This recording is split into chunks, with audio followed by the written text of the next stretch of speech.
This question builds on the previous video because it's asking again about standard deviation.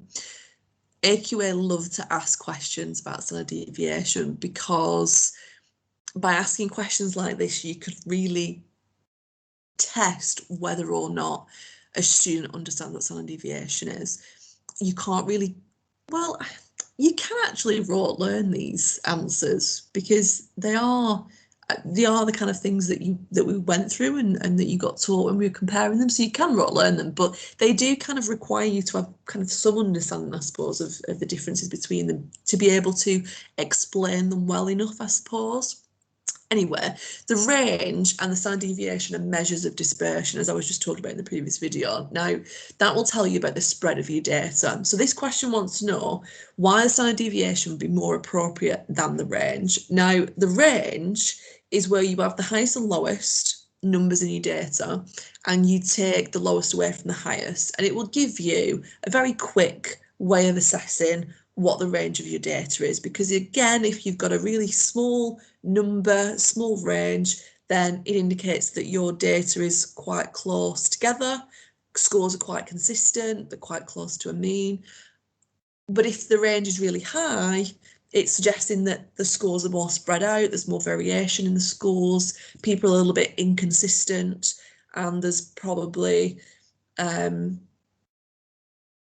people not getting that kind of middle score. However, a large range doesn't necessarily mean that all of your scores are inconsistent and there is actually variation in the data, because the range is very much affected by outliers, extreme values, anomalies, however you want to refer to it, in the data set. So if you've got somebody scoring really, really high or really, really low, it's going to skew that range, and the range is going to look a lot higher than what it actually really is. So you might end up with a really big range, but actually all of your data is really close together, but there's just that odd one that's kind of skewing it and making it look bigger than it actually is and making it look more spread out than it actually is. So the range is really poor for if you've got outliers in your data. Now, in the STEM, it says that in condition 1, a participant had remembered all the words. Now, that suggests that they've got 20 out of 20 and that they are an outlier, because that's a bit odd to remember them all, in particular because it's only referring to one participant. So it's kind of hinting to you that there's an outlier in the data. So standard deviation would be better, but you've got to explain why standard deviation is better. So with standard deviation, what you're doing, the reason why standard deviation is not affected by outliers, which is what you can actually say, is because with standard deviation, if you remember when we calculated it in class, you calculate the distance of the score from the mean. So when we calculated in class, we did the score minus the mean. We kind of did that for them all and then totaled up that column. That was calculating the distance from the mean for each score. Now, what that means is when you add that up and you kind of take in a sum of that, it's not going to be distorted by any outliers, because it'll kind of like balance it out, because you're looking at the distance of each score from the mean. So it's not going to be skewed and thrown off by just one data set, because it's got all the kind of data that it's, looking at individually. So it's taken into account all of the scores, their distances from the mean, to kind of make sure that it's not distorted by any outliers.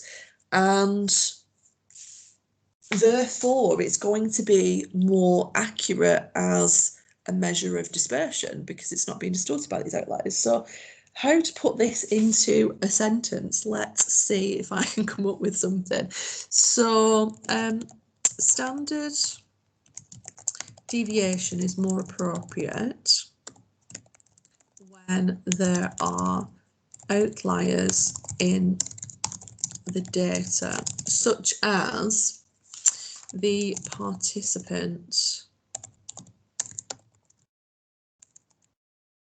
remembered all the words of list A. This is because the standard deviation takes into account all the values and calculates the individual difference from the mean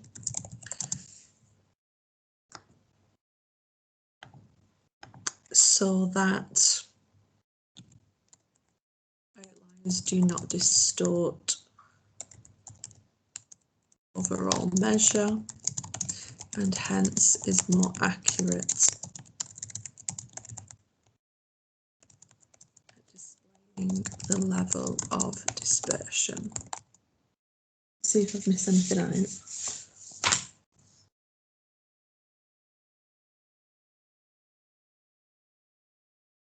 Now, I'm just wondering actually if I just need to make some reference to appropriate when there are outliers in the data such as participant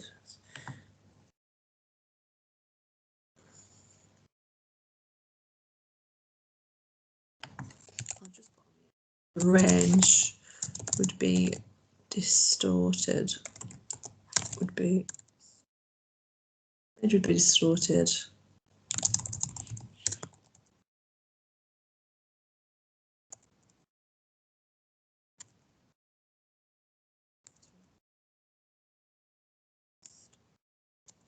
or I don't actually think you need that last sentence, but let's just split this up so that you know.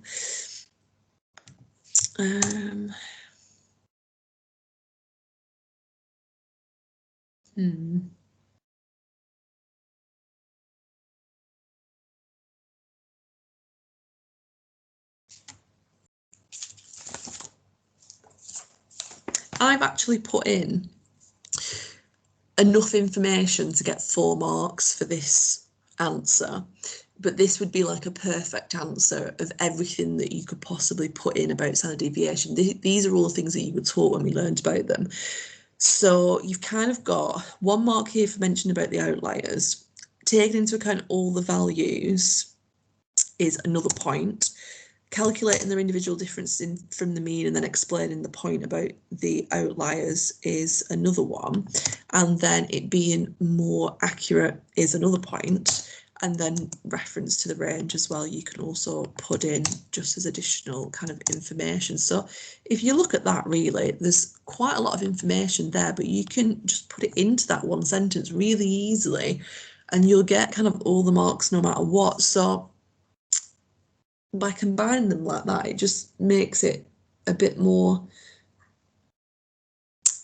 likely that you're going to get all of the marks, really, but you probably don't need this level of detail to get the marks. So as long as you're getting kind of like, you know, 3 of those points, obviously making reference to the STEM by mentioning that participant and actually explaining why that standard deviation is more appropriate. A lot of people were actually saying about how the standard deviation isn't affected by outliers, but you weren't really explaining why that's the case, which indicates that maybe you don't fully understand yet why that is the case. So you need to watch some YouTube videos on standard deviation or go over your notes again or something so that you get it clear in your mind what's actually happening in that data. Why is it not being distorted by those outliers?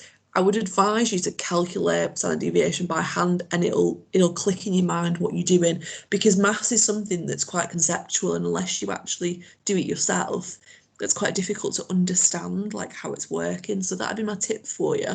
Work it out and then you'll be able to like maybe understand why it's not being distorted by those outliers.